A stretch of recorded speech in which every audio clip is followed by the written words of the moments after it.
Hey folks, so in this video I want to talk about why fanatical veganism is not helpful and how it can actually do more harm than good if it's a fanatical type of veganism, distinguished from a rational, reasonable type of veganism.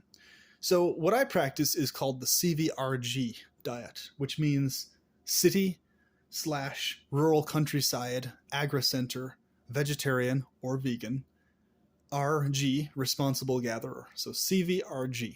And the responsible gatherer part means if needed, as needed, when out in the wild for long periods, if I'm not near an agricultural basis, I will engage in hunting and practice that and the various aspects of that without necessarily killing animals, because there's a lot of things you can do to practice hunting without actually shooting an animal.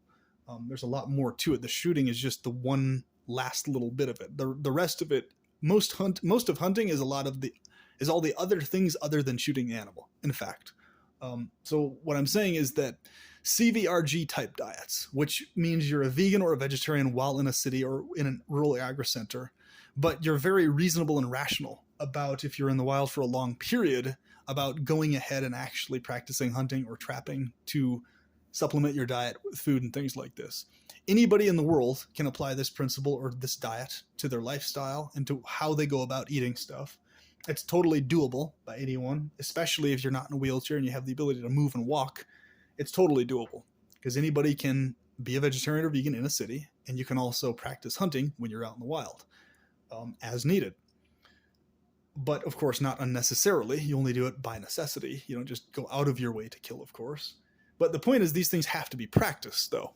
So the problem I see with the fanatical types of vegans is that they don't directly acknowledge all of these nuances in a lot of cases. So the difference between a reasonable, rational vegan and a fanatical one would be the reasonable, rational vegan would completely understand what I just said, be cool with it, and be able to have conversations with hunters about this topic specifically. And they're able to make a very clear-cut distinction between hunting and slaughterhouses. So obviously, as vegetarians and vegans, we have a solid stance against slaughterhouses, especially in the modern context, but also in the historical context. And there's differences of opinion and nuances within what degree we support regulated hunting and so on and so forth, or whether we do or not. But the point is, we do all agree solidly, and every sane, rational person who cares at all about the world or anybody, any other than themselves, values and sees that slaughterhouses are horrific. Even if they're not vegans, they can recognize that that's the greatest horror that currently exists in the world, among other horrors at the top of the list, like torture and child torment and things like that. So it's one of the three top horrors, are slaughterhouses. So I've encountered, there's not a huge number that I've directly encountered, but I've mostly heard reports from others who have directly encountered fanatical vegans going on these huge, massive rants against when people bring up the point of, but what about people in the Arctic? What about hunting? What about hunting by necessity? And they just completely flip out as if no matter what, no exceptions, veganism is the only thing to do ever, period, and that they would voluntarily rather die and let themselves rot away versus actually going and hunting an animal, which they say that, but when the push comes to actual shove, that's not really what they would do in the vast majority of cases. And it's really stupid on top of that for many reasons. So my point here with this is that regulated hunting, okay, in terms of hunting within the law, is a very, very well thought, well calculated thing in the modern context of it now. We've made massive improvements since the earlier 1900s, which there was a lot of insane shit, hodgepodge hunting that was just going on right and left and center, and there was no regulation to it, which is also a problem. This is why hunting, laws on hunting that regulate it and that are based on animal populations being monitored by professionals is the type of hunting I'm talking about and vouching for, and or hunting due to survival necessity, but not outside of that. Those two types of hunting. Okay. So basically what you have here is a situation if there were more reasonable, rational vegans, and the CVRG thing was promoted on a larger scale, specifically where you're taking into account meat eating by actual necessity in part of what you're discussing with people and what you're talking to them about, you're going to get a lot further in convincing a lot more people to voluntarily take to veganism or vegetarianism, because it's without this additional irrational over the top element that goes beyond what it needs to be, because the animals in nature, right, they're going to die a more horrific death anyway if you're not the one who shoots them and kills them than they are from your bullet. I mean, dying from a bullet or an arrow is one of the least horrific ways an animal can die. Like, yes, it's painful, especially if the shot isn't directly an instant lethal kill, which that's painful, but it's painful for only a very short amount of time, like a split second or so. And then the animal's just gone if you get it in the right spot.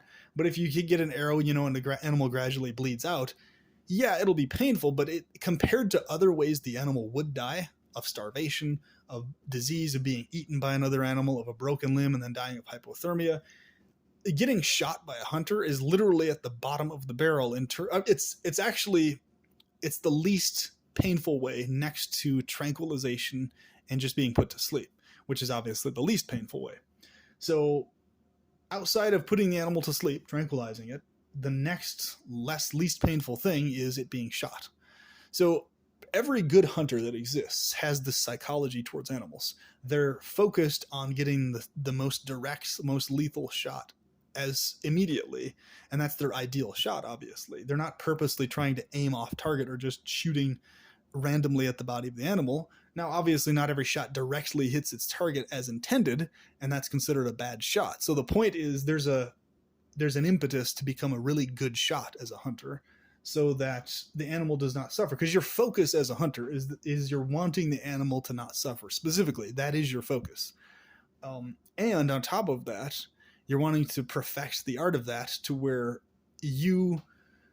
or I should say perfect the skill. Calling it an art is it's the wrong term. You're wanting to perfect that skill to be the source of minimizing the pain that the animal is experiencing otherwise. So every good quality hunter does that. And every single good quality hunter that exists severely frowns on and despises bad hunters who don't have that psychology, who have some kind of domination over animal mindset. Yeah, fuck them. They're pieces of shit if they look at animals that way. So, the irony to this is the fact that bucks, like male animals, predominantly are the ones that are legally able to be shot. So the strange irony to this is that they're actually getting the more merciful treatment than even the female deer and the children deer are. So yeah, it's good that it's not legal to shoot baby deer and female deer in the vast majority of cases, but the bizarre conundrum to that is that they're for sure going to die a horrific death in nature because of it, for sure. Whereas the male adult deer have a possibility of dying a very fast death from a hunter's bullet or arrow, or shotgun or whatever. There's a possibility of that versus a guarantee of hypothermia, starvation, or being eaten by a wild animal for a female or a baby deer.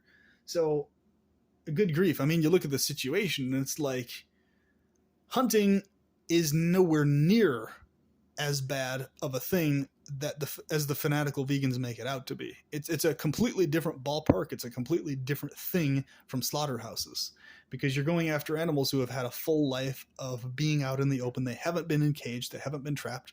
They're not being treated in a domestic way. So they're already semi-expecting to be attacked or shot or killed. It's already in their physiology that that's probably going to happen to them. It's in their wiring.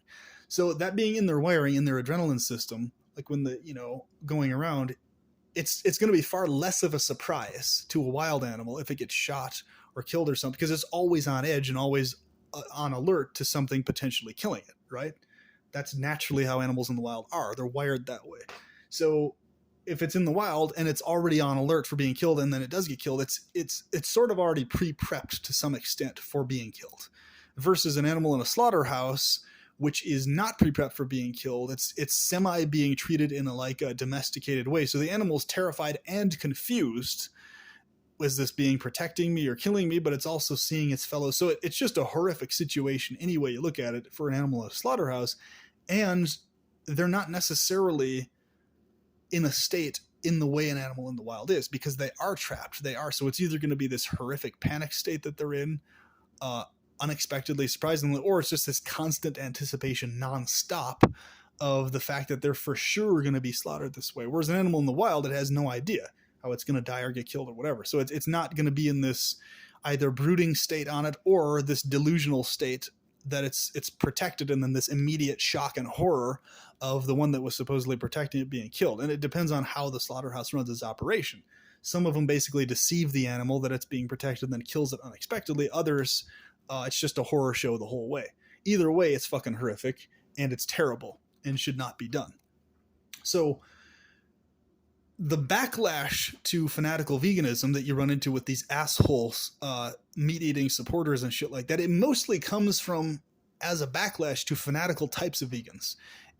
It would not come, and there would be nothing to backlash against when it comes to support of the CVRG diet, because they have nothing to argue against with that.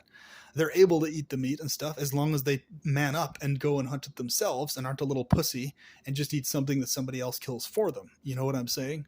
So, because it's all about this macho man thing. So they're trying to be this macho man thing, then go out and practice hunting. Be macho about it. Don't like just sit around at a dinner table and have somebody kill a horrified fucking animal that couldn't resist or do anything to escape at all and just put it on your plate. Fuck you. You know, it's like if they have that psychology.